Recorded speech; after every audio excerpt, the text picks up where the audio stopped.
It is said that first love never dies. But what if it does, and still finds a way to haunt you? This is a story not of perfect timing, but of two hearts who met too soon, and perhaps too beautifully.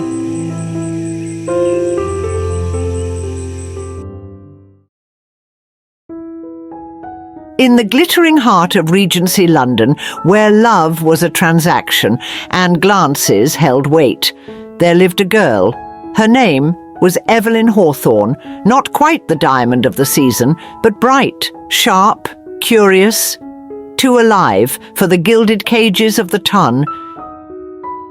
And that is precisely why Lord Nathaniel Langford noticed her. One day, in the quiet of a library, he caught her, reading a book, upside down, not by accident, but on purpose, and he smiled. That was the beginning. They were young, untouchable in their innocence. She believed in stolen glances and sealed letters. He believed in honor in rules, just broken enough to feel alive. Together, they were a secret. One the world didn't deserve. But first love in their world came with a cost. Love is not a luxury men like us can afford. And just like that, the silence came. Then the engagement, then the war, and then nothing. Years passed, and yet some loves do not wither. They simply wait. Evelyn sits at her writing desk by candlelight, holding a letter, but not opening it. Her face is still, but her eyes shimmer with held-back tears. The world moves on, but some questions never leave you. What if he didn't remember? Or worse, what if he did?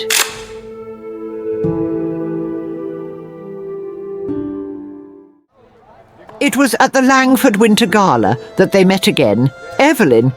She was not the girl with ink-stained fingertips and sunlit curls anymore. She was a woman now, poised, silent, wrapped in twilight blue silk, her expression unreadable. He spotted her, across the ballroom, not by her face, but by the way she stood still, when everyone else twirled, as if the world no longer swept her off her feet. Lady Hawthorne.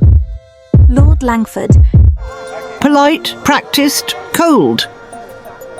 They danced, not because they wanted to, because they had to. It was custom, expected. Their hands touched, just barely. But Evelyn felt it, how his fingers trembled ever so slightly, how his voice caught when he asked if she still read novels. She lied. No. But she had, every night, because books don't choose duty over love.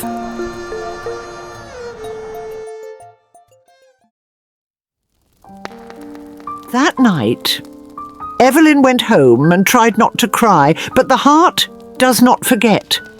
It only learns how to wake in silence. Nathaniel had chosen wealth, status, the Langford legacy. He had married Lady Beatrice of Evermere, and yet there he stood, looking at Evelyn like he'd never stopped being that boy in the library. He wrote her letters, quiet ones. Do you still believe the larks sing when no one is watching?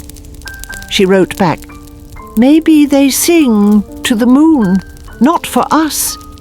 But love, real love, cannot stay secret for long.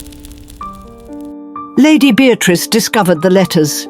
She did not scream, she did not faint. She invited Evelyn to tea. He may love you, but he belongs to me, by law, by title.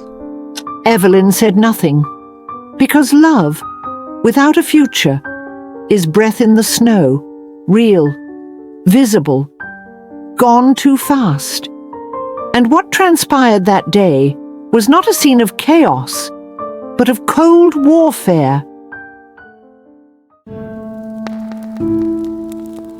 That night, Evelyn returned Nathaniel's letters, all of them, sealed in a box of lavender and regret. Attached was a single note. You once asked if first love ever dies. I do not know, but I do know it does not survive in cages. Nathaniel's world dimmed. He fulfilled his duties, played the part. But inside, something was hollow. And Evelyn, she disappeared from London's gossip. No one knew where she went. Italy? Bath? Gone. The truth? She was in Devon, by the sea, running a school for girls society had cast aside. And sometimes, just sometimes, she still wrote poems about him. Then 3 years later, a letter.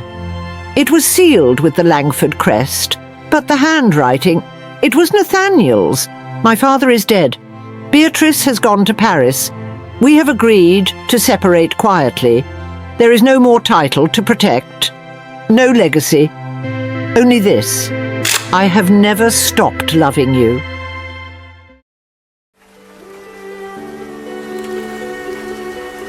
Could she dare hope again? Because love, born in struggle, carries weight. But love, that returns when the world offers comfort, that demands scrutiny.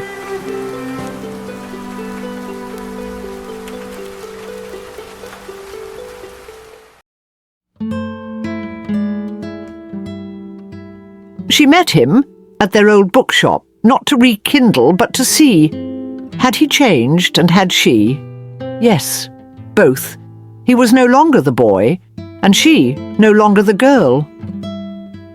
I'm not the same, she told him. I pray you're not, he replied. I hope I'm worthy of the woman you've become. But Evelyn needed more than words. She gave him a rule. 1 year. No letters, no visits. If the feeling remains, come find me. And so they waited. Evelyn kept her school, painted wildflowers, learned to swim in the sea like she'd once dreamed as a girl. Nathaniel left London behind. He bought land in the country. He planted trees. He built a home with windows wide enough to let the sun rise in.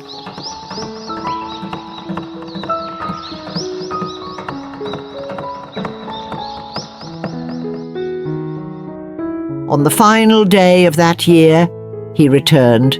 No carriages, no grand gestures, just him and a single ring made of gold and lavender stone. They did not marry quickly, they married right, because now there was no shame, no rush, only truth.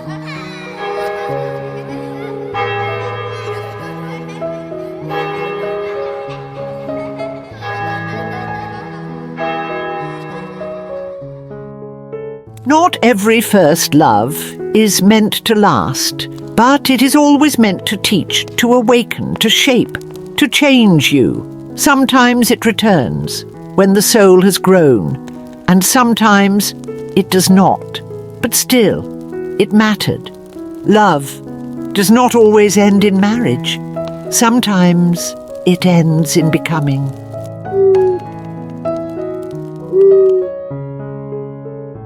Who was your first love? Not the one in photos, the one you still think of when the world is quiet. If they return, may it be because they've changed. If they don't, may you love yourself even more for having dared to feel so deeply, because love in all its beauty still exists.